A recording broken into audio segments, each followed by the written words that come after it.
Right. Hey, everybody. Welcome to Critical Q&A number 489. Coming up on 500. Who knows what's going to happen? It's a couple months away still, but we'll see. Let's click over to host and chat here. Okay, good. Let me just get all the little things set up here. Let's get the little Q&A box set as we always do. Yes, here, please post. Put your questions here so I can answer them. Okay.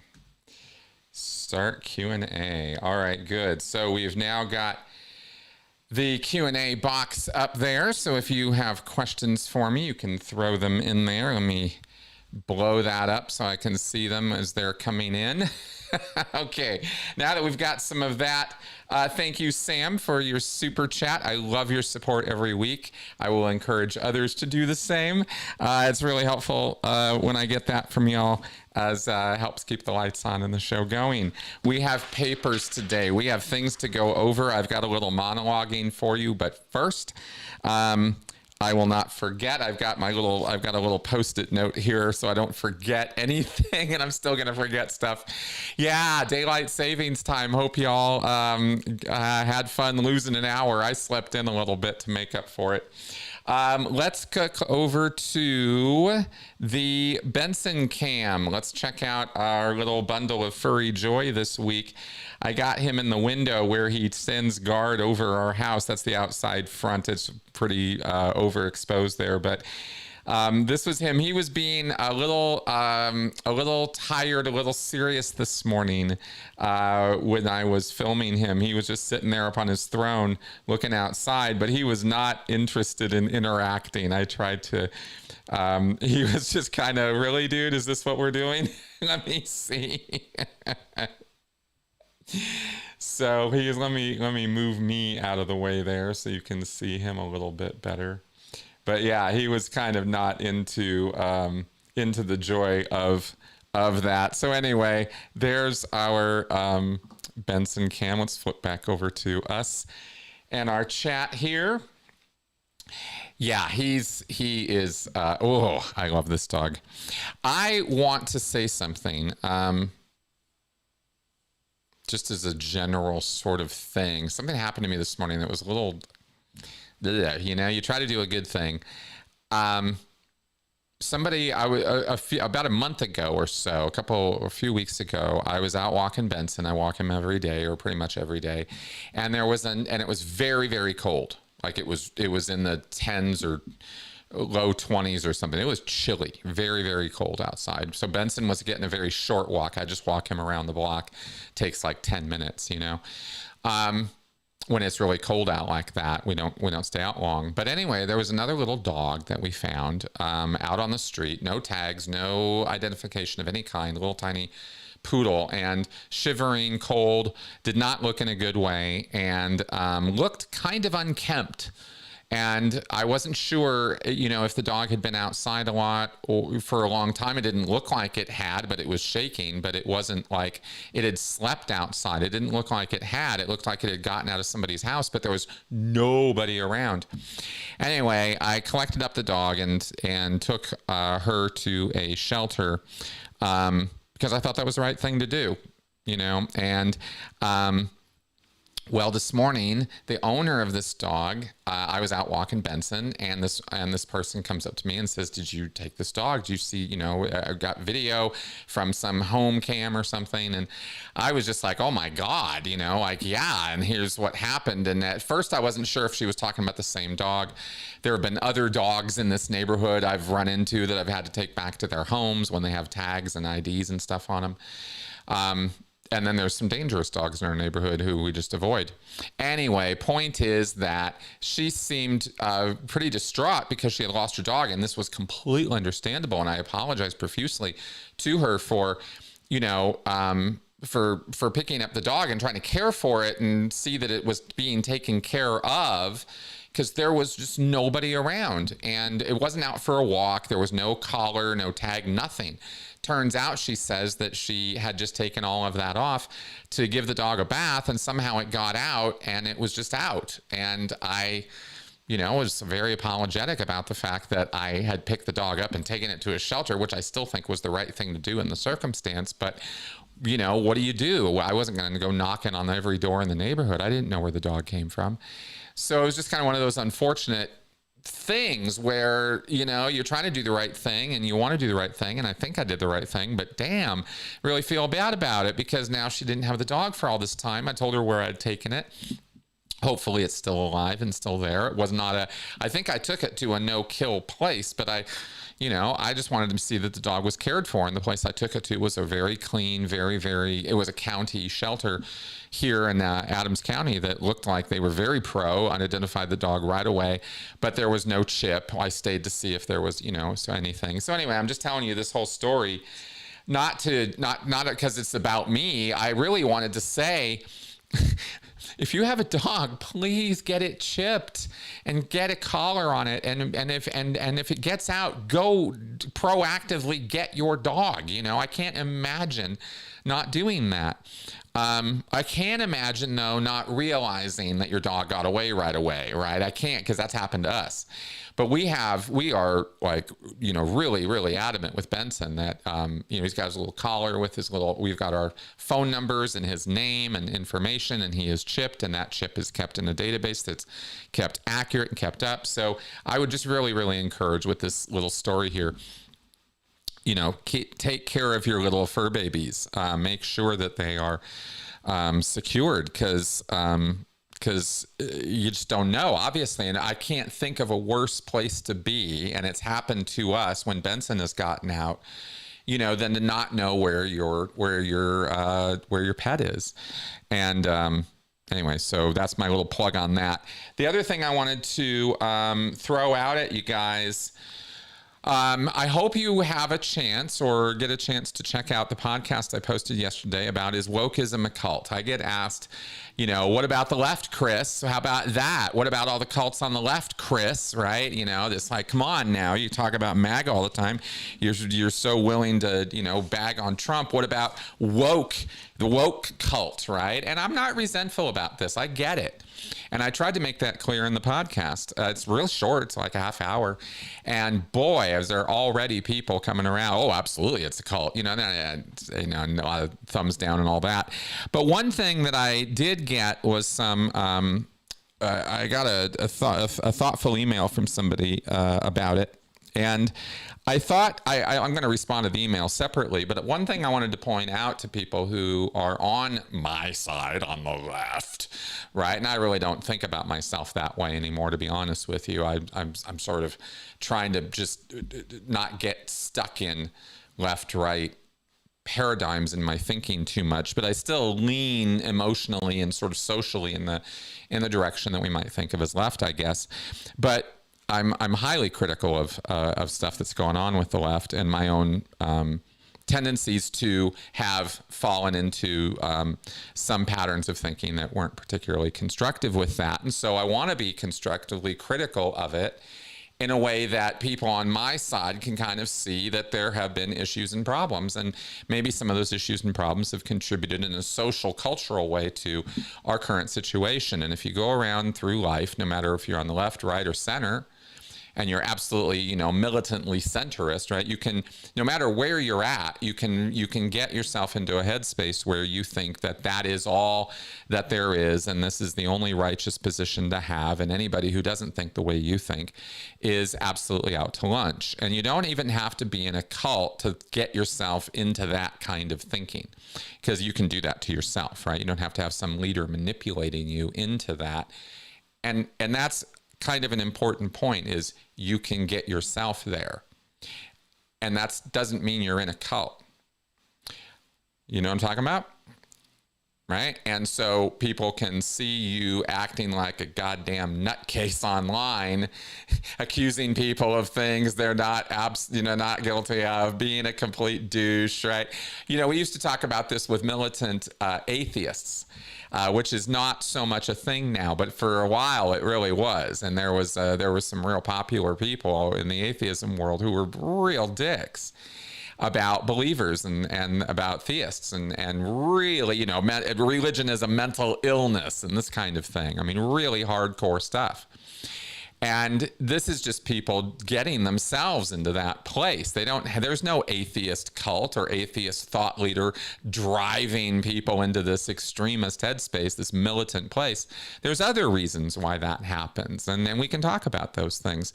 Well, it's the same thing on the left. There are people who can get themselves into these really wildly extremist headspaces or in these little social groups they get involved in. But to say that represents the entire, you know, strata of woke people or wokeism as a concept is a mistake. And that was what I was trying to make the point of with the podcast. And some people on the left went, well, I don't know, you know, and other people on the right, of course, are flat out, no, it's absolutely a cult and screw you and, you know, this kind of thing.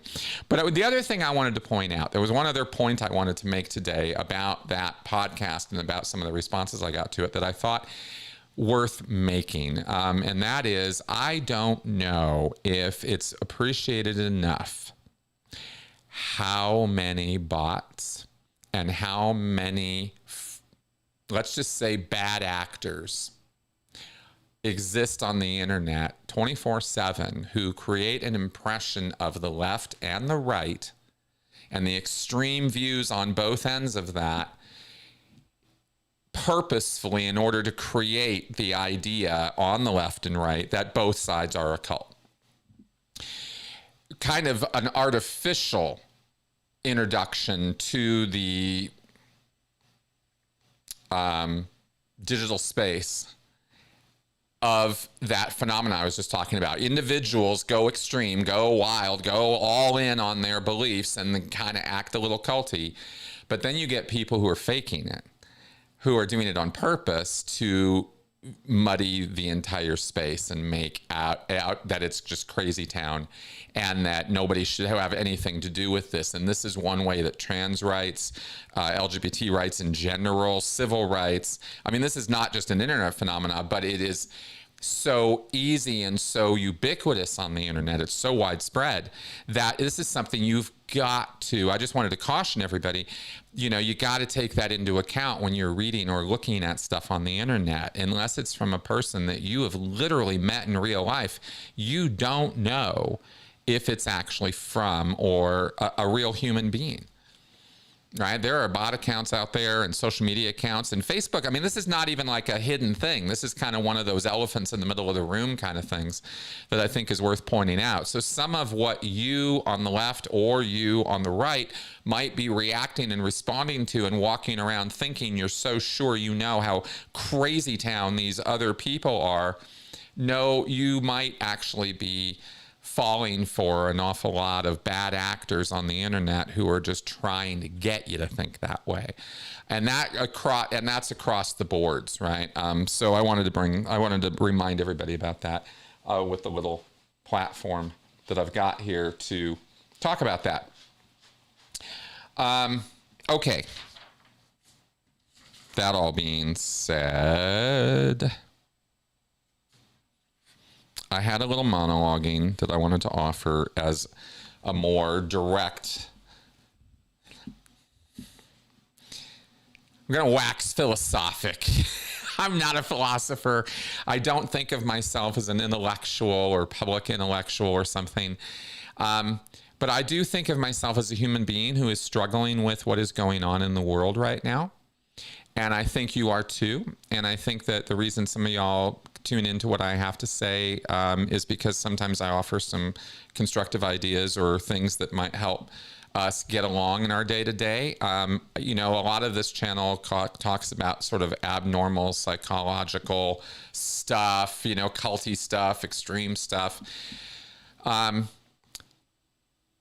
in order to find answers to, or, you know, how should I think about things? How should I not be hopeless?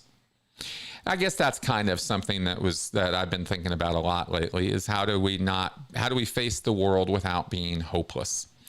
And an answer, a deep answer, and this is going to get kind of deep for a second, to this philosophical approach to facing the world or facing one's life, I think also might help contribute to a cult recovery theme or messaging here. Maybe it's applicable to us ex-cult members. Because the one thing you don't want to do when you come out of a cult is gravitate to and glom on to some other cult or some other extreme belief system. Maybe an ideological movement isn't for you right away. You know, maybe just taking a break from all of that might not be a bad idea. And at which point you start thinking about finding your own answers or finding deeper meaning or looking deeper into the fabric of life or our relationship to it, or how we should be living our life. How should we be thinking about things? And before too long, you're going to come across something called nihilism. And I am not necessarily sitting here today preaching nihilism, because this is a term that is as cloudy and confusing to some people as the word cult is.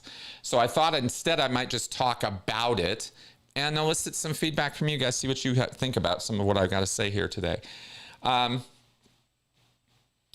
me just check in on... Yes. Okay, good. Okay, nihilism. Before we go too far, it's not the emotional reaction of defeatism. Nihilism is not that. Nihilism is a philosophic belief that life has no inherent meaning, purpose, or value. That there's no inherent built-in value or purpose or meaning to all of this. To you, me, thee, all of it. The sum total of all of this is nothing. It often questions traditional moral, religious, and existential structures, arguing that any meaning we assign to life is ultimately artificial. Nihilism comes in different forms, such as existential nihilism, which denies inherent meaning in life, and moral nihilism, which denies objective moral values. From this description alone, almost the entire... A big part of the skeptic atheist world adopts moral nihilism as a philosophic truth. There is no objective morality. We assign morality. We create it out of our social and cultural structures. You know, this idea of a supernatural entity or a supernatural force like karma or kismet, as I understand these terms, karma is not an individual or a personified deity, right? But it is a supernatural force of some kind, or a universal force, right? These concepts sort of put out there this third party creator of morality, and nihilistic moral nihilism says, yeah, no, there is no outside force, there's no supernatural entity, there's nothing outside of us telling us what is good and bad and right and wrong and how we should live our lives. We're the ones who come up with this stuff all on our own. The universe isn't providing it to us. And this is why it's philosophical, because people have wildly different ideas about this, and it's perfectly okay that they do. I'm just pointing out that, this is pretty basic stuff. A common misconception is that nihilism necessarily leads to apathetic defeatism. This is a misconception, where people give up on life, feel hopeless or indifferent. While some individuals may react this way, it is not the only response. In fact, nihilism can be freeing. It allows people to construct their own meaning rather than being bound by arbitrary or inherited values. And this is something I've been working out and working on for a long time. Years now. This has been sort of turning in the wheels of my mind, thinking about this point of, apathetic defeatism versus other ways of thinking about this, and to imagine, to my shock and surprise, that I was really just walking down the same path that people have been walking down for centuries now, and even more specifically, that a guy named Albert Camus wrote a whole book about. There's this thing about absurdism. This is where absurdism, as developed by Albert Camus, comes into play. If you've heard of Camus, and maybe you have, maybe you haven't, he's a philosopher who wrote about absurdism and adopted it and talked about it, and I think maybe developed it. Acknowledges absurdism from the word absurd, right? Absurdism acknowledges that humans naturally seek meaning, but the universe provides none. This creates an absurd conflict. The human desire for purpose clashes with a purposeless universe. However, instead of falling into despair, Camus proposes embracing the absurd, accepting life's lack of inherent meaning while still fully engaging in it. He uses the myth of Sisyphus, and it was so funny to me because long before Camus was when I was reading anything about Camus or reading anything about Camus's use of Sisyphus as an analogy, it had already occurred to me, and this has been, again, I've been chewing on this in my mind for years now, is literally that I have related it to my own work. I got a small little channel here, right? I'm talking to tens of you at a time, and I'm happy to do that. Understand that I'm moved on past that. I'm going to get hundreds of thousands of viewers and all that. That's just not in the cards for me anymore. So instead, I'm going to talk to who wants to listen to me, and I would be very defeated and a little apathetic about that, right, for a long time, because it clashed with the earlier cult purposes and meanings of my life, meaning legacy was more important than anything, and leaving a lasting imprint on the world and making a difference in the world and saving the world, and all these needs that I felt that I had, which were pretty delusional needs, right, because they were cult-based kind of needs. And it took me a long time to get over all that, as we've gone over so many times. But I started thinking about my work in relation to Sisyphus. And Sisyphus is the guy pushing a boulder up a mountain, and then he gets to the top, or he gets to wherever it goes, and then at the end of the day, it rolls on down to the bottom, and he's got to push it all the way back on up again, and it's day after day, and this is the rest of eternity. This guy is sort of cursed with this. This is this myth of Sisyphus. So Camus proposes embracing the absurd, and he uses the myth of Sisyphus as a metaphor. Instead of seeing Sisyphus as tragic, Camus argues that he can be happy if he accepts his fate and finds joy in the struggle itself. So while nihilism might suggest that life has no meaning, absurdism offers a way forward. Embrace the absurd, create your own meaning, and live fully despite the lack of inherent purpose. And what I thought of with this that I wanted to share with you guys, because I guess you could just look up Wikipedia and look up Albert Camus and get all of this. But I wanted to share also that what occurred to me with this was Groundhog Day, and the idea of the myth of Sisyphus being sort of woven into this Bill Murray movie, because that's really kind of, if you think about what Groundhog Day is, it's the Sisyphus myth, isn't it? Right? I don't think I'm an original thinker in saying that, but I don't know. Nobody else. Anyway, whatever. That's the point, right? Is that Groundhog Day. But what then they do is they then tack on this happy ending where it comes to a place where he realizes, and after thousands and thousands or however many days he had to live the same day over and over again, he's living his best day. He's just doing all the things that are just good things to do, and he's come to a place where he accepts that, and then he's rewarded with romance and love and good feeling, and all of that comes out of all of that. Maybe that happy ending is or isn't part of this picture, right?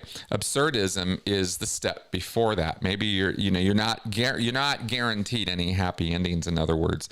But the point would be that the happy ending is really not necessary if you are embracing the absurdity of it all, I guess.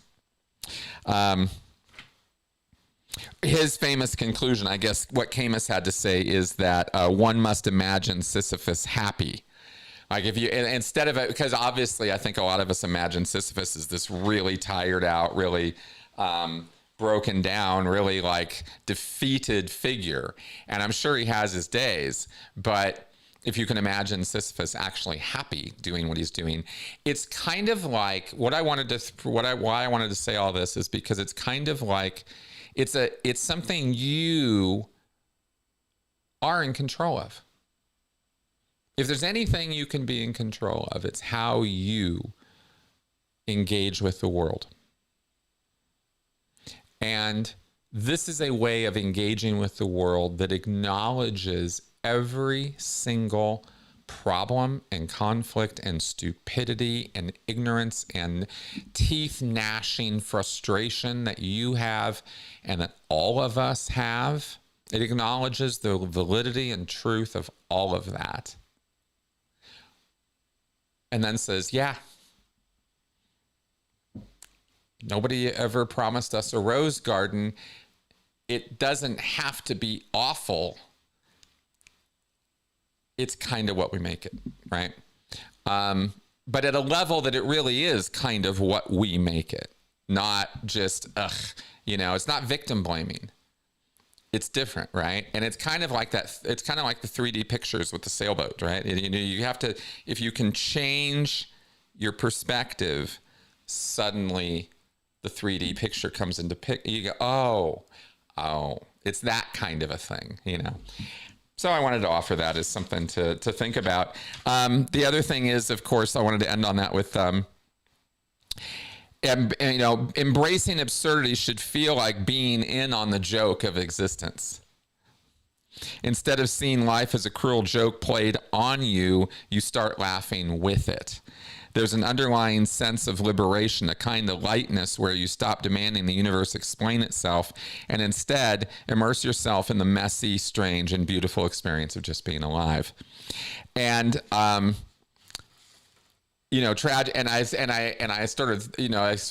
looked up something on that because I was trying to remember there's this saying that I couldn't quite find about the difference between tragedy and comedy. And tragedy is when I stub my toe. Comedy is when you fall down a flight of stairs, right? That's one expression of the difference between the two. And another one is saying in a tragedy, the hero dies. In a comedy, the hero gets married. And sometimes that's the same thing. I thought that was pretty good. That wasn't the exact phrase I was looking for. I couldn't find it, but sometimes you have to just, immerse yourself in the game of balderdash. Yeah, boulder dash. Okay, cool. Don't blame the boulder. That's right.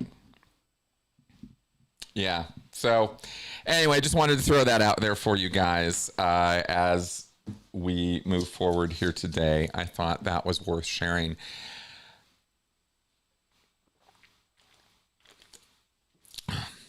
Let's see what kind of questions you guys have for me now. Let's get into the Q&A portion of our show. We got a few questions here. Here we go. Okay. Question number 1. Happy Daylight Savings Time Day, Chris. I like your breakdown of wokeism. Are there any political cults on the left? What's Antifa? Okay, great question. Yes, there are political cults on the left.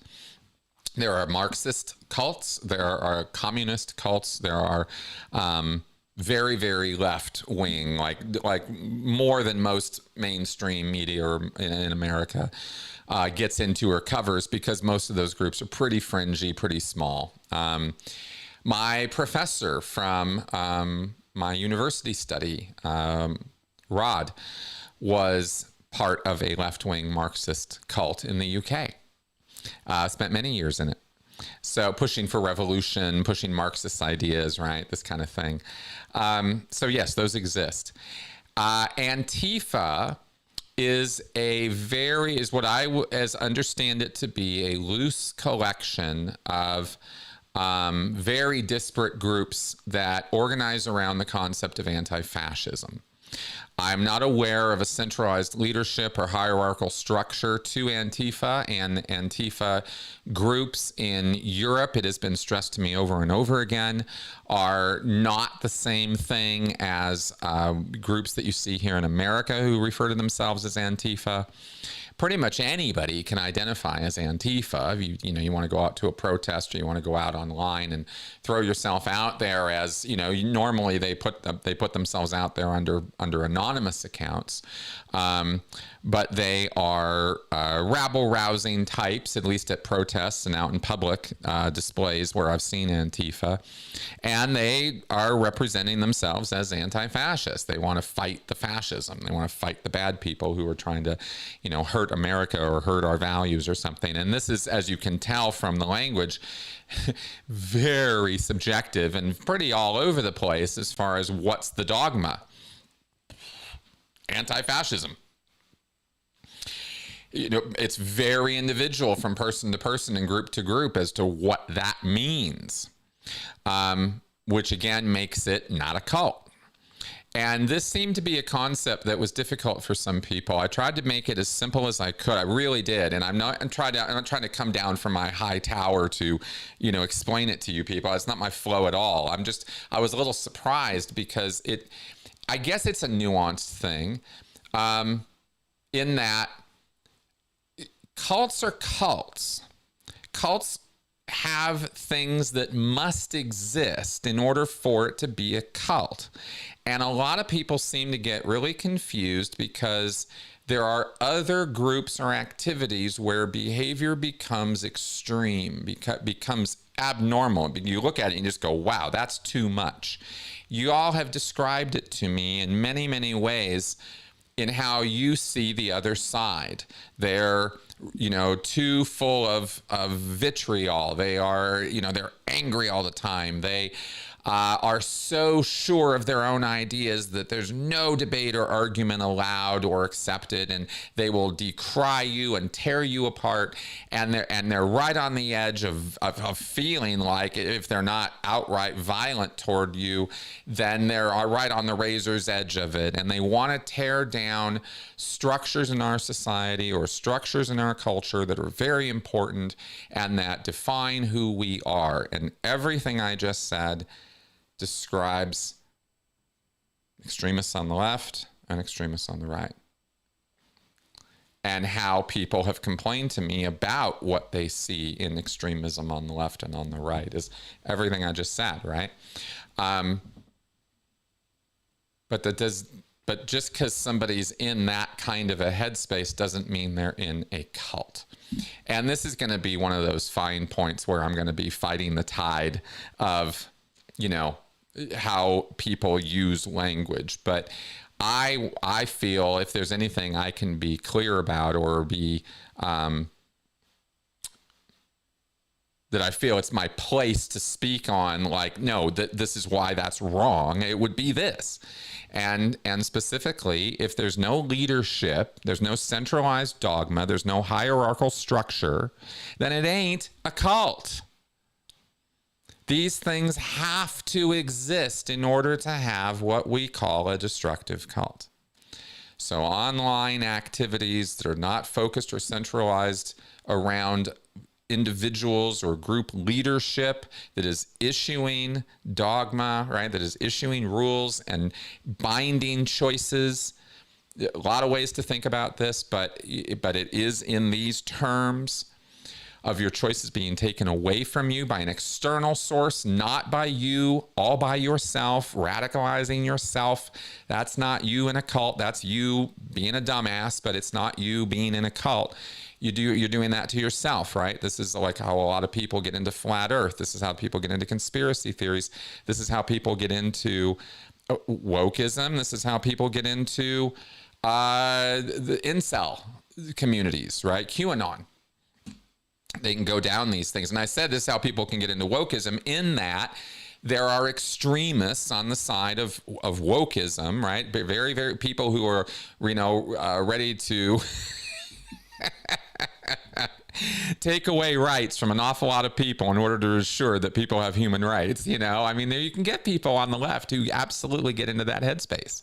They want to destroy free speech because they don't like speech coming out of the right, or speech they don't like. Yes, that happens. But the point I was trying to make in the podcast, and I'm trying to make right now, is just because somebody's in that headspace doesn't mean they're in a cult, and it doesn't mean the group they're part of is a cult. Just doesn't. The group has to be doing very specific and certain things. And that's a hill I can and will die on, because this is stuff I really do understand. And this is what I'm trying to bring to you guys, right? Is we can be nuanced in these conversations about cults versus other things. But there are an awful lot of people who want to muddy this whole thing up and make it seem very vague and very unspecific and very unclear, because they're just so angry or upset at the other side, and we see each other as enemies now. And again, there's a lot of post-truth nonsense wrapped up into this too. So there you go. So there's what I can say about all of that. I hope I answered your question in terms of the Antifa stuff, and certainly about left-wing cults. Yeah, they definitely exist. Nobody who knows what this stuff is about has ever said that there's nothing wrong with people on the left, or that we don't have cults on the left. We definitely do. Okay, No Name in NW. Hey. Have you seen any ex-Scion reunions across the U.S.? Would be cool to see all the exes in chat. I have been to a couple of group meetings of second gens or ex-Scientologists in my time. There's one out in Vegas. I think that, there was like a book release party Janice did years ago. There was a get-together years ago that could never happen now with all the fractured SPTV drama nonsense. That's all stuff in the past. But the idea that, that get-togethers are going to happen now across with any of that is absurd. But it's happened. Yes, I have been to some, I have seen some, and it would be cool. And there are get-togethers. There's independent Scientologists who get together. There are groups of people who get together who are ex-Scientologists. You just got to reach out, I guess, on the social media spaces to find those things, but they're out there. Let's carry on. John Nolan. What are your criticisms of mainstream economics' assumption that the consumer is a rational, maximum utility seeker? Okay.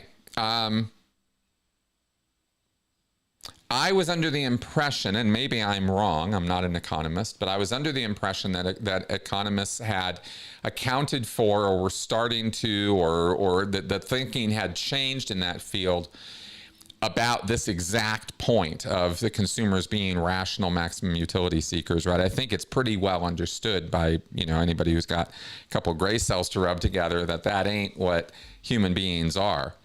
And yet you learn things like I've learned from, Gary Stevenson, that, economists don't factor in things like inequality into their models, right? And so it's kind of interesting. Maybe I shouldn't be making assumptions like what I just said. I was, but this was my understanding of the field. So anyway, that all being said, regardless of whether that is or isn't part of mainstream economics anymore, or an assumption that they make, my criticism of it is that it's a false assumption.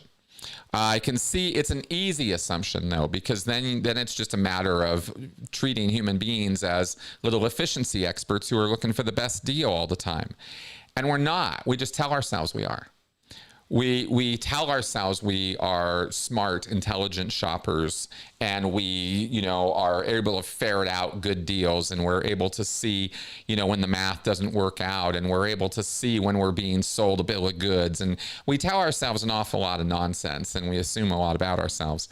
That just isn't true at all. And so it makes sense that economists would want to think about buyers, people who have money to spend, as rational people, but we're not.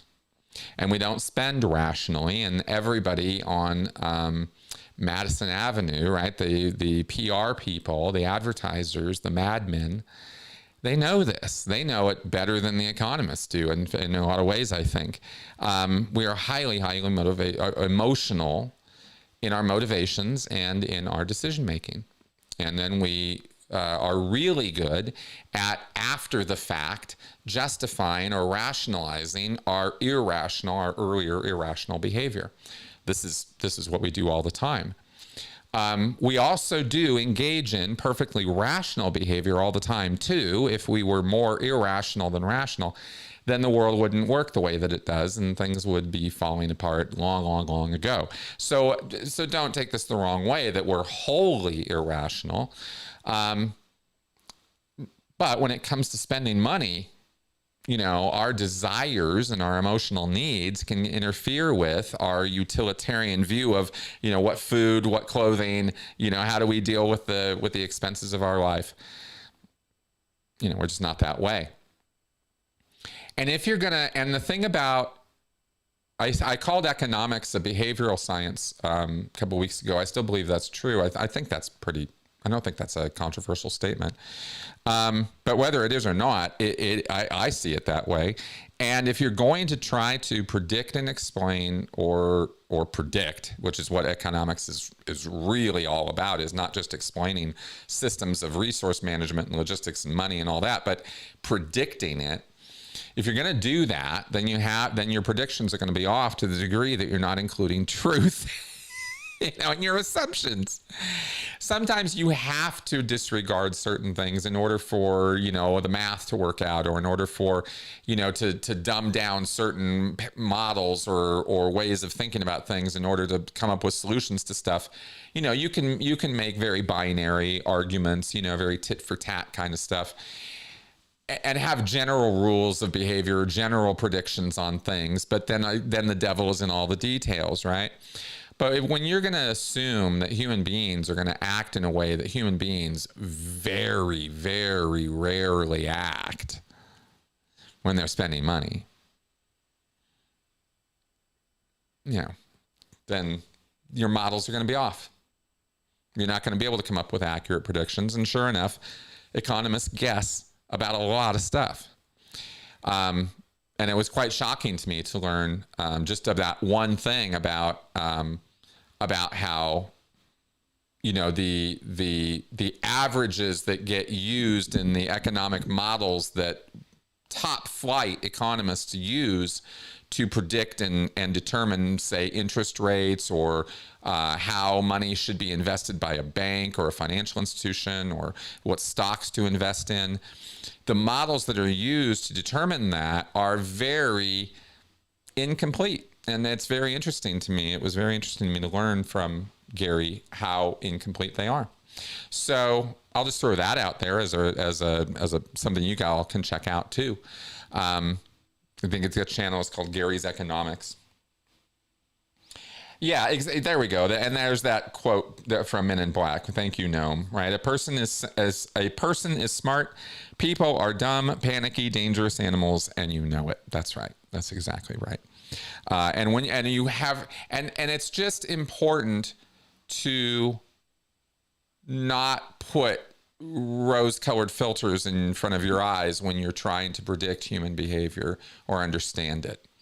It just doesn't help anybody to think, oh, well, no, because Jesus, or no, because economics, or no, because I just know people aren't that way, or something. It's very Pollyannish, Shouldn't be doing academics that way. Okay.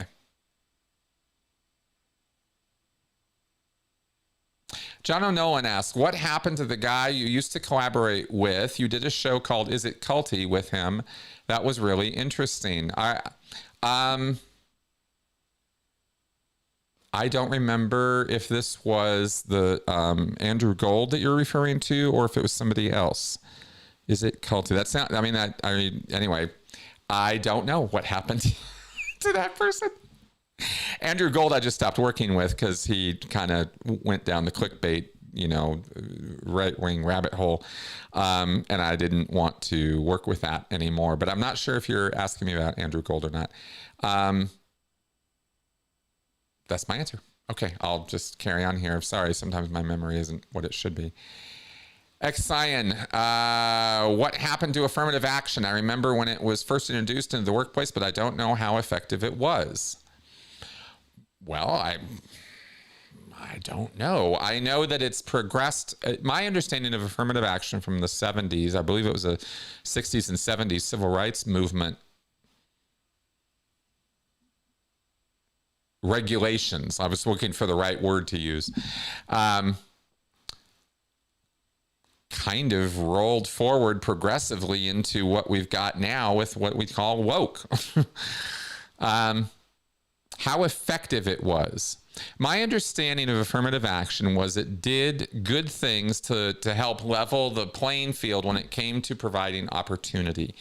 And opportunity is a subjective and difficult word to quantify, because it doesn't always work out that there's a lot of factors involved in how to fill jobs or how to get work done by a group of people. And if you look at society and then you say, well, every job of every market or every genre, every area should be representative of the distribution in the population, the demographic distribution, right? In other words, if let's just say, I'm just pulling these numbers out of my ass, right? But let's say if the country is considered 60% white, you know, I don't know, 10% black, 15% Hispanic, and you know, 25% or whatever the rest. You know, if your idea is that every workplace should represent that breakdown in demographics, or it's not a fair representation of the world or something, that would be fallacious thinking, right? That would be silly. You can't try to fill job quotas based on cultural minority differences and stuff. That's not what gets jobs done. What gets jobs done is skilled labor, you know, for whatever it is you're hiring for. And it turns out different people in different areas have different degrees of interest and opportunity to get trained or learn about different fields of work. So the distribution doesn't work out to simple, you know, demographic distributions, and it makes sense. You know, there's more men in this profession, more women in this profession, more blacks in this profession, more Hispanics in this profession. You know, you can survey and break all this stuff down and stuff. The idea, as I see it with this, is that you simply want to present as best a level playing field, an equal opportunity for people when it comes to presenting their skill set, right? You don't want to be giving jobs to people who can't get the job done, or who can't get the job done better than this other person. It's in the company's best interest, and ultimately in all of our best interests, if the best person for the job is being the one who's hired for the job. So affirmative action was just an effort to try to remove nepotism and prejudice and, you know, the sort of racial, obvious, you know, skin level discrimination that goes on every day of the week, everywhere in the world. And I believe it worked. My understanding of the efficacy of it is that it was quite effective, and I think has been to this day to one degree or another. But it all depends on how you look at it. Like I said, this gets very, very subjective immediately. So I can say something like, well, I think it had positive results and produced, you know, and helped things, and 50 people can come out with 50 different reasons why that's not true, and 50 different reasons why it is. So, which tells you, when that kind of thing is going on, that you're dealing with something very, very subjective. So lots of room for differences there.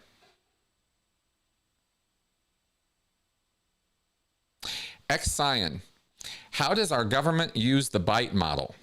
I don't think our government uses the bite model at all. I'm not sure how to answer this, because I don't think they do.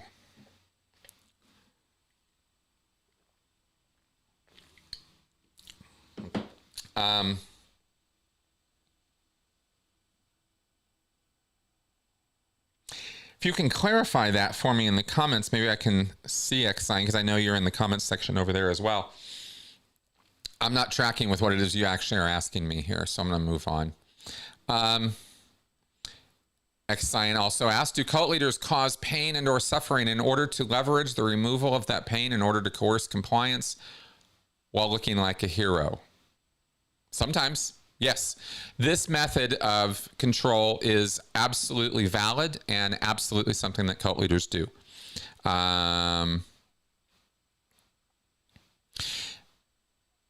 it works best when the cult leader is not necessarily seen as the direct source of the pain. This is one of the ways Hubbard got away with this, was by constantly scapegoating others. He was the one who caused it. Like, for example, I'm thinking right now, for example, of the RPF. Not the creation of the RPF, but there was a point where like a few hundred people ended up on the RPF in LA. This was in the 70s, way before I was involved in that. Excuse me. Because there was this massive renovations project and construction work and stuff that needed to get done. I think it was at Big Blue. I think it was when they bought that base, and they were trying to get it renovated and occupiable, turn it from a hospital facility into a Scientology facility. And they needed a lot of workers, and suddenly people were found to be rock slamming on the e-meter left, right, and center, and being shipped off to this, to the work camp so they could get the labor for the renovations. And then Hubbard later came around and said that that had been done in error, and those people should not have been sent to the RPF because somebody had misconstrued what a List 1 RS rock slam is, the thing the needle is doing on the e-meter. It looks like this. It literally is like, looks like a broken meter, because it is a broken meter. And and people's lives as Sea Org members, I'm telling you, you go to the RPF, your life is fucking ruined over there. And it was bad. It was really, really bad, right? But that whole implementation of all of that is Hubbard. Hubbard did all of that, right? He's the one who says a List 1 RSer has to go to the RPF. This is what a List 1 RS is. And people were just taking that and running with it. And then he sees this, negative consequence of it like a year or two after the fact, and says, oh, well, that shouldn't have happened. I didn't, that wasn't me. I didn't order that. In fact, as soon as I found out about it, I had that person removed, and I was right. And here we come with all the after the fact hero moment for Hubbard, right? Where he gets to be thought of as the person who removed the pain, didn't cause the pain. Hope that story was clear. I probably fumbled the telling of that, but all right, let's see what else we got here. I realized right now I've been a little sped up since we started the show. All this stuff I wanted to get out, so I'm going to try to. Okay. All right, Chris, bring those levels down. There we go. Let's see what we got here. All right. Let's go to the next question. Also from Ex-Scientologist. Am I experiencing suspension of disbelief when I tell people that the actions being taken by the government couldn't and won't really be that bad? No, that's not suspension of disbelief. Here, let me just...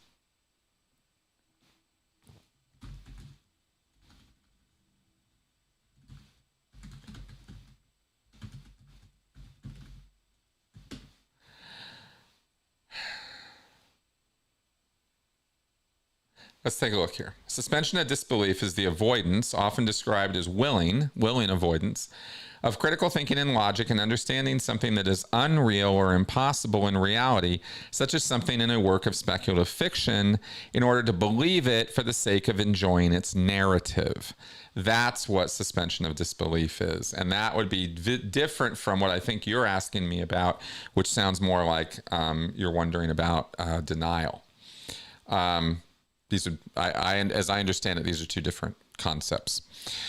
Suspension of disbelief is what you do while you're watching, Star Wars, right? I mean, none of that stuff could be true. Every single thing going on in Star Wars defies, every single law of physics 10 times over.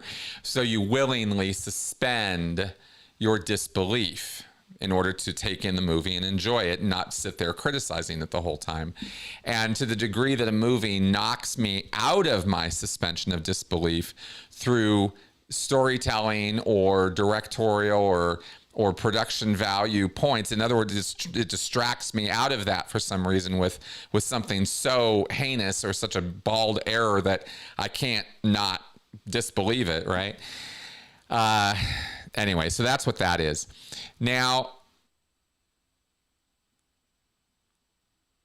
when you tell people the actions being taken by the government couldn't and won't really be that bad, yeah, that's kind of more of approaching a sort of let's paint this over in very rose-colored tones, right? That's not suspension of disbelief, but whatever you want to call it.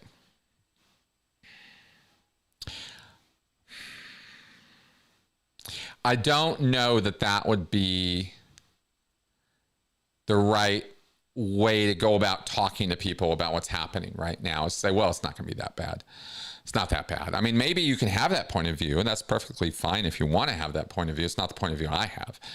I don't think that what's happening right now is perfectly fine or isn't that bad. I think it's quite bad. I think the pillars of our democracy are being attacked with acid, quite viciously and openly, right? Pretty blatantly.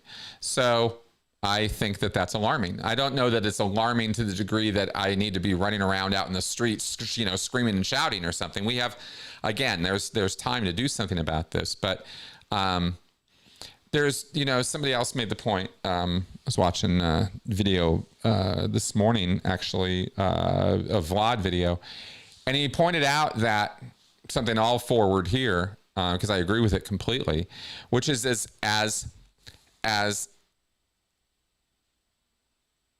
repulsive, as awful, as consequential as we see what is being done in the White House right now between Musk, Trump, the America First Policy Institute, the Project 2025 guys, all this stuff, right? That sounds so conspiratorial, and I hate that I sound that way. But with all that stuff that's being done, right? That situation is really cause for a lot of concern. Just as concerning, but not as obvious, is the vacuum of response and work from the side of the Dems, or somebody on the left who wants to step up, besides AOC and the guy who stood up at the State of the Union. We see these protest sort of things, and I know Bernie's out touring right now, talking to people about what to do. But other than a few individual actors, we are not seeing any kind of major response, messaging, vision, forward planning of any kind from the left or from the Dems. And that is just as alarming of a situation as what's being done kind of situation. Both of these things are of equal magnitude of difficulty for the future of our democracy. And I'm hoping that, something's going to change on that front. But we're going to have to see what happens. I'm just going to have to see. It's, what is needed is not something that is just like Trump on the left. That's not what I'm talking about, and that's not what's needed. What's needed is a clear vision of the future that includes all of us, that addresses the division and addresses the economic inequality and addresses it with more than platitudes or I understand. It's got to, and if you see and look around at some of the town halls and work that's being done out there on protests and stuff, there's a lot of people who are very, very invested in doing something to change this situation that's going on right now. But we really need our leaders, to step up and give some direction. Okay. Oh, Camus. Did I mispronounce his name wrong? It's one of those things that I only read, so I haven't. Camus. Okay. All right. Good. Albert Camus. Camus. Again, keep correcting. I'm happy to hear it. Okay. Let's carry on. Sam Slade. Do Sea Org workers on nights get any reprieve from toxic oversight? If a mass of elderly Sea Org members leave penniless, what are the concrete plans to help them? Charity may only go so far.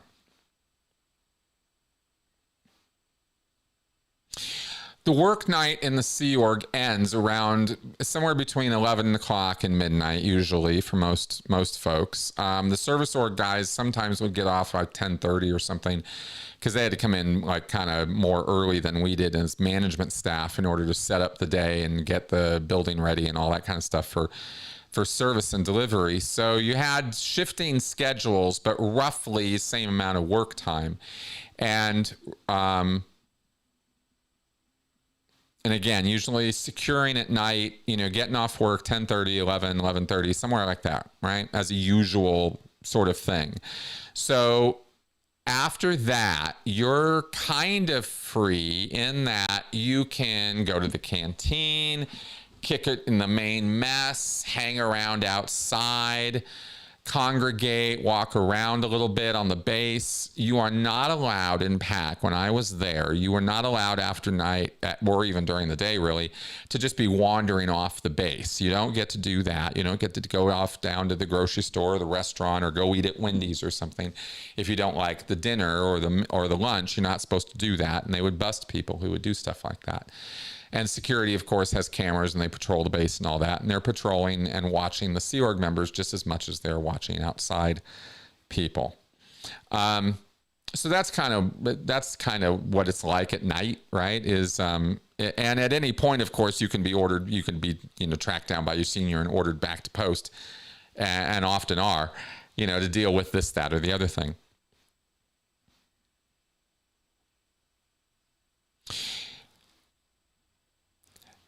If a mass of elderly Sea Org members leave penniless, what are the concrete plans to help them? There's a few problems. Well, the main problem is there is no instance where there's a mass of elderly Sea Org members leaving and penniless all at once. What happens is individual Sea Org members retire or get old or become infirm and can't really do the job anymore. And so their hours get cut down. And they start off, going from like maybe a 16-hour day to a 12-hour day to an 8-hour day to, maybe not working at all. And if they are on base, maybe things have changed since I was there, but they just kind of kick it in their room. They don't really need to go somewhere else until they do. If they need care, if they are becoming, they develop some kind of illness or Alzheimer's or condition where they're going to need some kind of oversight or watching over or something like that, that's when the church might then need to do something about them or put them in a place where they can be cared for. But I never saw how exactly that's done. So I can't speak to it other than to tell you that the few times I did see senior citizen Sea Org members sent somewhere, it was to an old folks home, or to family. I did see a couple times when a person became infirm or diseased or had some condition develop, and they were kicked out of the Sea Org. It's called a fitness board. You get a fitness board, and they find you unfit to continue in the Sea Org, and you get kicked out.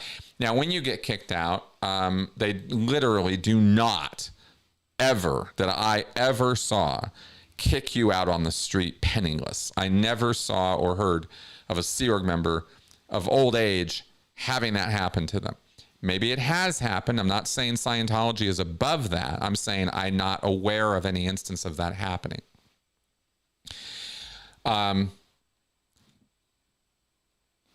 So that's kind of what I know, is that they do try to at least take care of finding a place for them to land, I did see people leave the Sea Org who ended up on the street penniless, but they were not senior citizens. They were the youngsters. They were more the kids of the Sea Org than they were the old folks of the Sea Org. I don't know. That's what I got for you on that. I need a t-shirt saying I'm in the anti-glom cult. Anti-glom, yes. I cannot read this.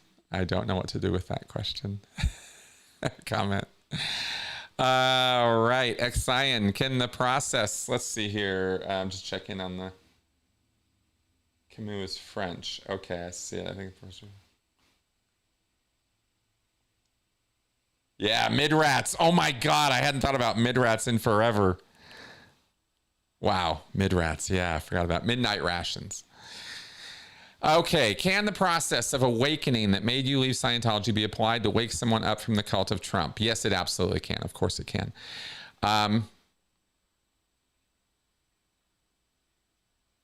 Waking up from a cult or an extreme headspace or a set of beliefs that are driving your life in a negative direction is often done organically, naturally by a person in the course of living. We all have changes in our viewpoints, our expressions, our ideas about how to express ourselves. All through our lives, we're constantly reinventing ourselves, changing things up about ourselves, in being introduced to new ways of thinking or new ideas and going, and incorporating that, sometimes incorporating it in such a way that it erases or wipes out, or we just stop, accepting earlier belief systems or earlier ideas of things. Other times, because it challenges it, and then we kind of replace the old with the new. Or we integrate, right? We bring in new stuff and we integrate it with what we already have. When a series of new things gradually are introduced to a person who's in an extreme mindset where they believe the black and white, like this is it. When you draw those kind of lines in your mind about your beliefs or ideas about things, you're creating the walls that prevent those ideas from being challenged or discussed in any way. You echo chamber yourself. And yet, even in those situations, even with the walls firmly in place, sometimes little bits and pieces kind of get through the walls, right? And land. Little bits that you're not aware of during unguarded moments, And that these are seeds. And those seeds can be planted by others, or they can just kind of land all on their own accord in your mind and start growing, right?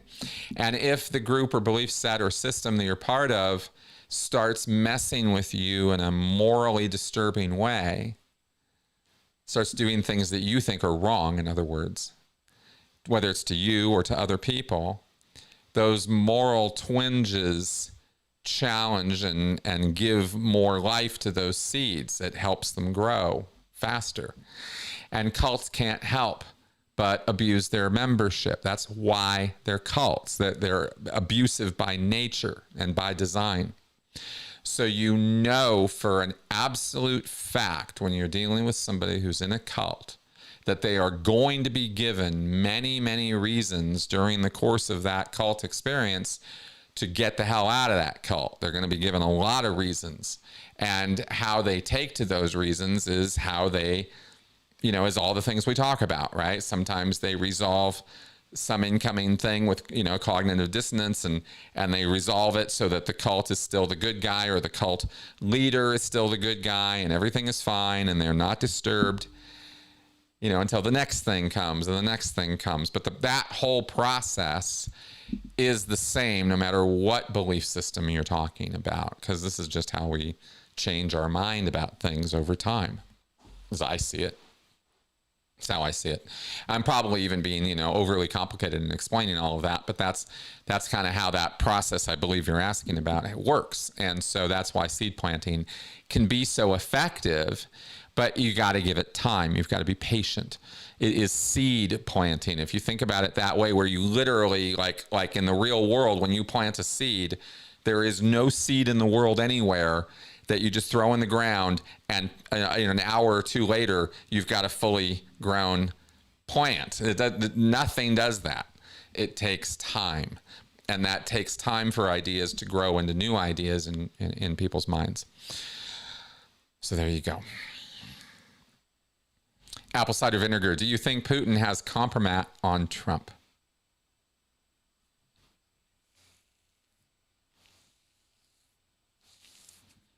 No. I don't think, in other words, if you're asking me, because I think what this question implies is that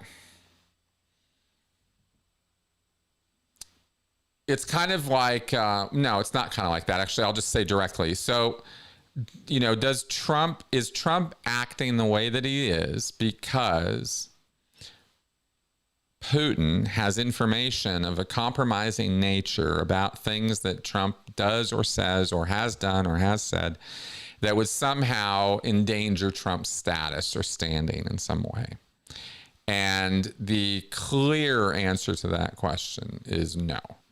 Because if he did, then Trump would in no way, shape, or form have had the first term that he had.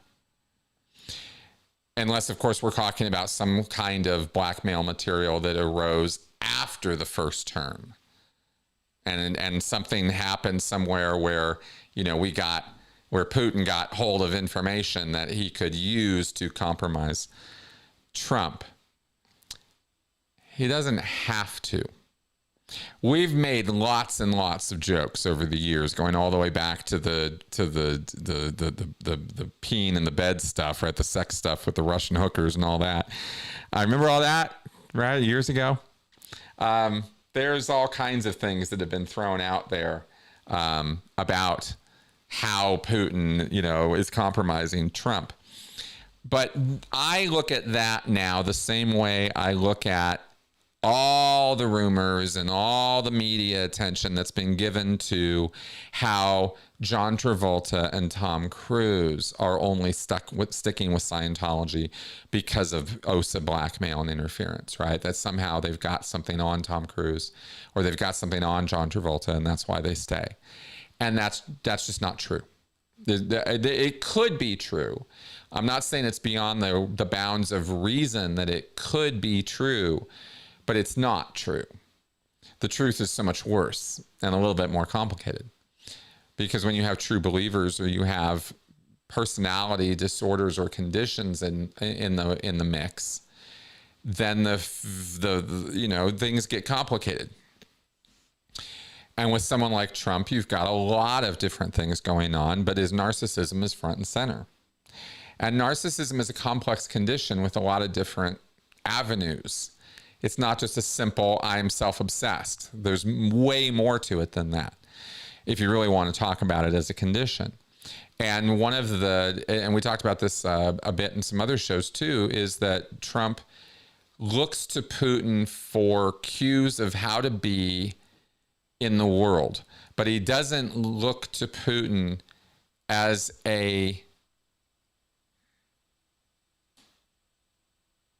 it's a little complicated. It's a little hard to explain, but it's like, it's role model adjacent. It's not, Trump isn't taking orders from Putin. Trump isn't taking direction from Putin as such. But Trump wants to be close. He wants to have that relationship with Putin. He wants things, he wants validation from Putin. He wants Putin to think well of him. Tom Cruise wants David Miscavige to think well of him. In that exact way, I believe those two comparisons could be made between Trump and Putin and Miscavige and Cruise. Or Miscavige and Travolta. Same. John Travolta wants David Miscavige to think well of him. But I don't believe in his heart of hearts that Tom Cruise or John Travolta think about David Miscavige as a being or person who is better than them. Important person, but not better. It's different, right? But you want that approval. Probably not being super clear in this, but that's how I think about it. So I don't think that compromise is necessary. Remember something about, let's be clear about one other thing when it comes to blackmail or extorting someone. You only get to do it once. Right? I mean, you don't, I mean, I guess you could imagine a continuing relationship with blackmail material being held over the person, but I mean,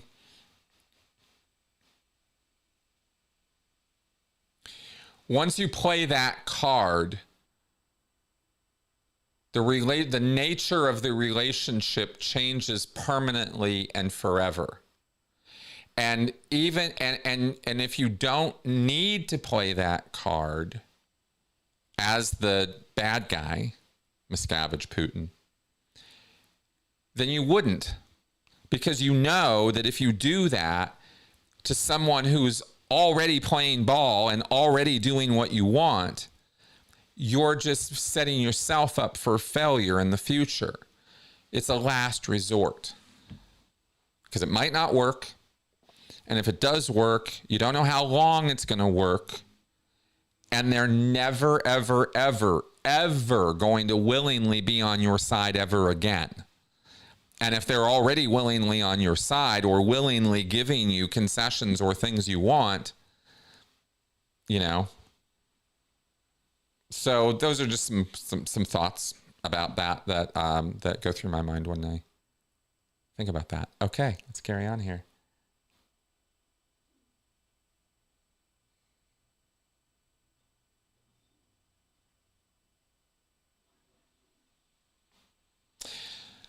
Here's what I mean, Irina. She says here in the comments, I have no idea why anyone would want approval from someone who they do not consider better than themselves. Trump envies the position that Putin and Xi and Kim Jong-un are in. The position that they are in is one of unbridled authoritarian power, where they pretty much get to do whatever they want, or they're in control of their situation in such a way that they are the thought leaders or opinion leaders in their circle. There's not anybody senior to them in their world or circle, right? Putin has got his oligarch circle, and the way he controls the structure of his nation is through his inner circle and through controlling what he controls, right? Trump wants that kind of power. He admires people who have that kind of power and are willing to use it the way that Xi and Kim Jong-un and Putin use it, in an unbridled way, in an unrestricted way. There are restrictions. All of them have restrictions. So I should say in a more unbridled and unrestricted way, that Trump is limited by courts and the rule of law and Congress and rule after rule after rule after rule, that, you know, that in the United States, that these other leaders are not bound by.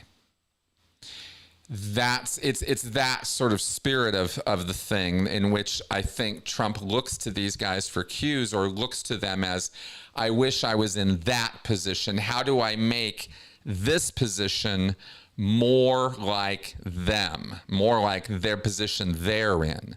How do I turn this presidency into that? And he's not competent enough, forward thinking, or strategic enough of a thinker to be able to do that.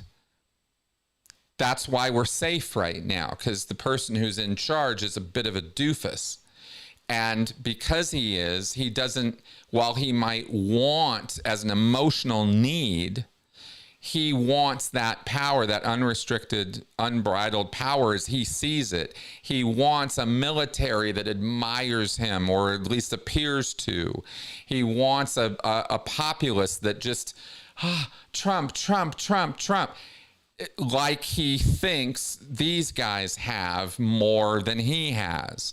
So it's kind of not just them as individuals, but sort of that position. That's how I hope that clarifies a little bit of where I'm coming from on that.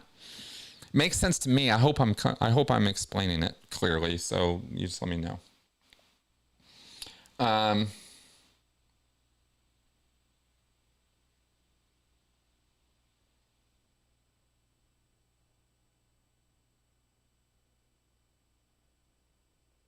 No, but he'll let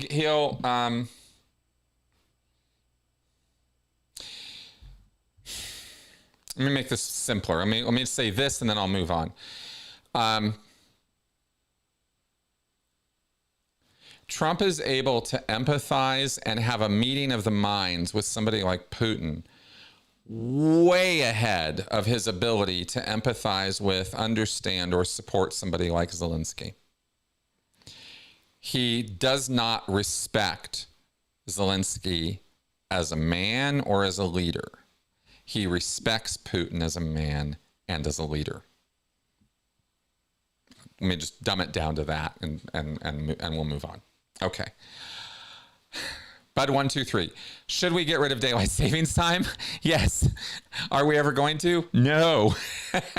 My entire life. And I'm sure yours. This always comes up twice a year. Should we do this? Should we not do this? We shouldn't. We should get rid of it. I'm not even going to go on a stump speech about it. We just should. Okay. Eric Honegger, are you the same Chris Shelton who posts Qigong stuff on Instagram? I am not.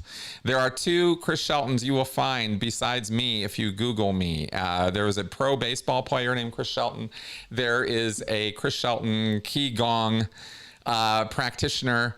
And also there's another one. There's a third one who is Chris Shelton, the head of the international, of an international trade union or workers union of some kind. So those are the ones that you'll find, but I am just little old me.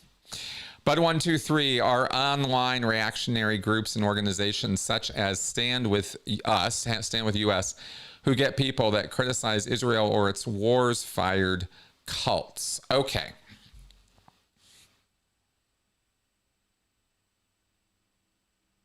I don't know about Stand With Us. Let me check this out. Sounds like you're describing ideological movements again. Stand With Us group. Let's see what we got here. Stand With Us, supporting Israel and fighting anti-Semitism. Launched in 2013. Okay. Well, I can't tell from this website that this is a cult. Doesn't look like one from the way they're talking here. But let's see here. Mission statement. See, it's awful hard to be able to just read a group's materials and tell. Because they always are putting their best foot forward sort of thing. So it's a 501c3, charity in Israel, not aligned politically. Yeah, not sure about this. But I'm gonna punt back to pretty much what we talked about in the podcast this week. That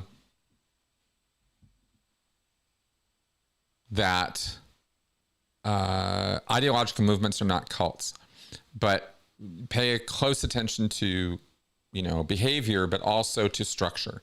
Cults are a structured operation, and if it's not doing that structured thing, it's not a cult. It's just people being goofy. And cult members get goofy, and non-cult members get goofy. The reason it's important to differentiate is beyond what I said in the podcast about it being like when you delegitimize a movement or a group by labeling it as a cult, you are literally saying it should not exist. That group is destructive. Because, I'm saying cult. I mean destructive cult. Destructive cults are destructive by nature. They bring more harm than help 100% of the time. Okay, Ms. Tara Green, what is the most surprising thing you've learned about Scientology after leaving it? Oh, that's a good question. Most surprising thing.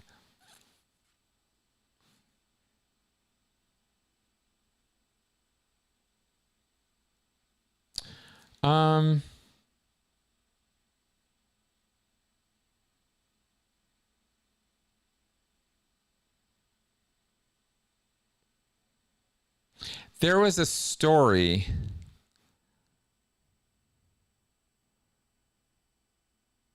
I guess I shouldn't have been surprised.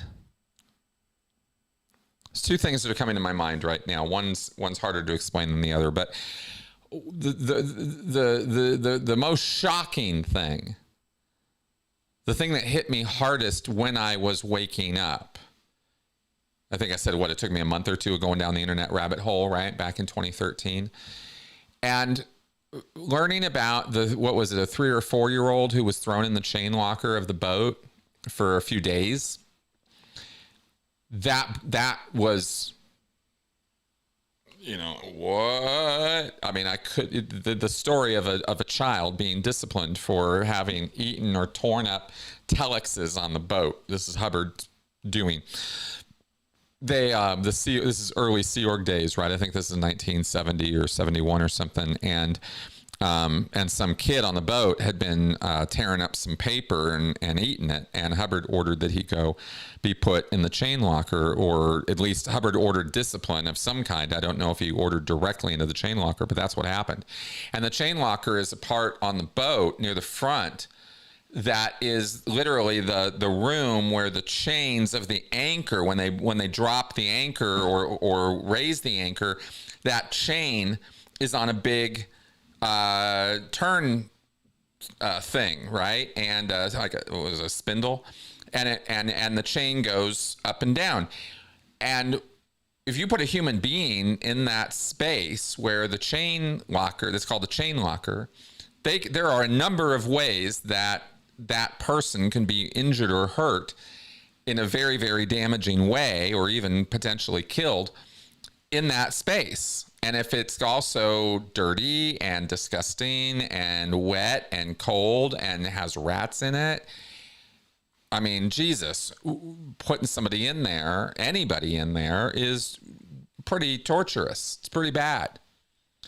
To throw a child in there is a crime of magnitude, as far as I'm concerned. It's the sort of thing that, it's just monster material.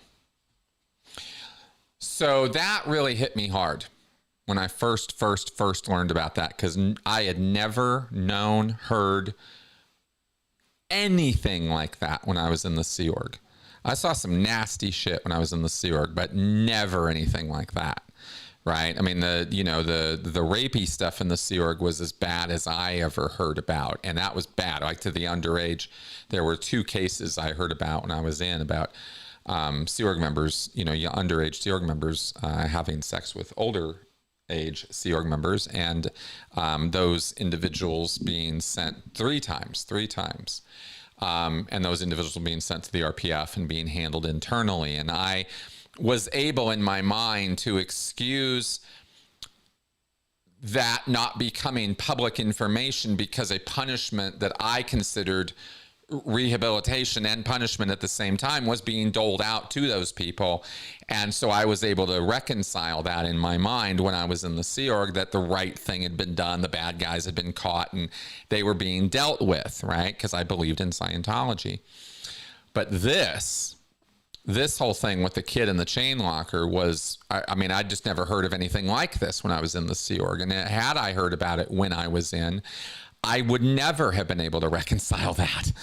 There's just no way a 3 or 4 year old is ever going to be deserving of something like that. Period. End of story. So that's why it was so shocking to me, right? Is I just never heard of anything like that.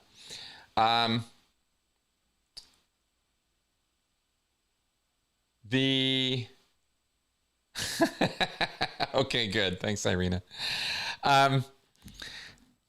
The other thing that came to mind is a little harder to explain, so I'm going to try to do the summary Cliff's Notes version, which was that for about, if I remember right, for about 2 fucking years, an entire wing of the 3rd floor of the main building at Big Blue was sequestered off. You could not go in there. There was a guy at a desk who stopped you. And there were a bunch of people who were INCOM staff members. INCOM is the International Network of Computer Organized Management. And that's the acronym for the tiny little organization within the Church of Scientology that does all the computer stuff.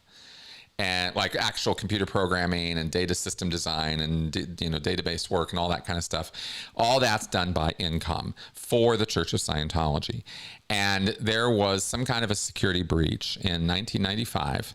And when I got to the Sea Org in 95, this had already gone down, and this sequestering of these people and total hush on what was going on was already in place, and you couldn't go in there, you couldn't talk to those people, nothing. And it was just one of those things where you knew you didn't have the pay grade to ask the questions, right? It's just shut up and move on. It's none of your goddamn business what's going on over there. Just leave it alone, right? That was absolutely how it was communicated about. And me being this, literally wet behind the ears, fresh, googly-eyed Sea Org member, I was, oh, okay, I'll just leave that alone. Well, it turns out that for about a year and a half or 2 years, these people were, sort of put into sort of solitary imprisonment over there, and kept under watch because there had been a security breach in Incom. And it turns out that it had been a guy from the inside who was a total doofus who had decided to hack a bunch of material out of the mainline Incom servers and share it to show somehow to some critics of Scientology. I think this is back in the ARS days. This is the alt religion Scientology chat room days, pre-WW, pre-World Wide Web kind of stuff. And they had taken all this time to figure out who the leak was and how that had happened. And I ended up reading the entire story of it from people who had been involved with it. But I didn't learn about any of this till after I left. So that was a big surprise to me too, is that whole story of what went down and how. And there's some wild stuff from the 90s in Scientology with some of the stories back then. I don't make that. I'm not making Scientology history videos or stuff anymore, but there's definitely some. Hasn't really been discussed on YouTube, let's put it that way, that I've seen. Maybe some of the other channels have talked about some of this stuff, but there are some wild stories from the 1990s with some of the stuff OSA got up to trying to stop the critics. What a mess that was. Okay, let's see here, 2:30. Let's see if we can start wrapping up. Miss Tara Green, what were the most difficult aspects of leaving the Church of Scientology after 27 years? Okay, by far, dropping the language was hard. Now I can do it by choice, but it used to be that it would just come, you'd just be speaking Scientologies out of your mouth. And you're just like, and now it happens very infrequently. That was hard. Getting the language flushed out of my head, right? Not thinking about just because somebody, and the concepts, just because somebody's sick doesn't mean they're PTS, or, getting rid of the concept of suppressive people. Because even that is so bungled as an explanation in Scientology. It's really not useful information. The other things were the emotional. That was a real tough hill to climb, was getting over the emotional suppression and all of the sort of mechanisms and bad habits of how I would deal with my emotions, or I'd fail to deal with them for many years after leaving Scientology. That was tough.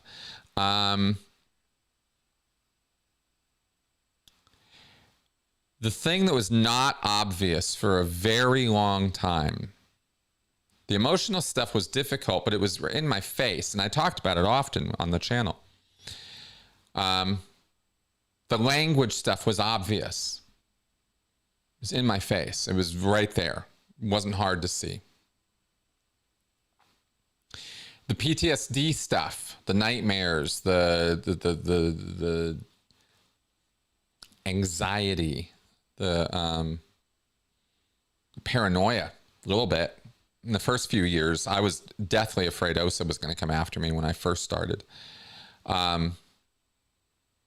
Those things took a while to get over, but the other point I wanted to make, and I've said, none of this is new. I've said this before, but what I didn't understand, and what took a really long time for me to even start becoming aware of, were ego issues and, condescension issues, right? Like arrogance kind of issues.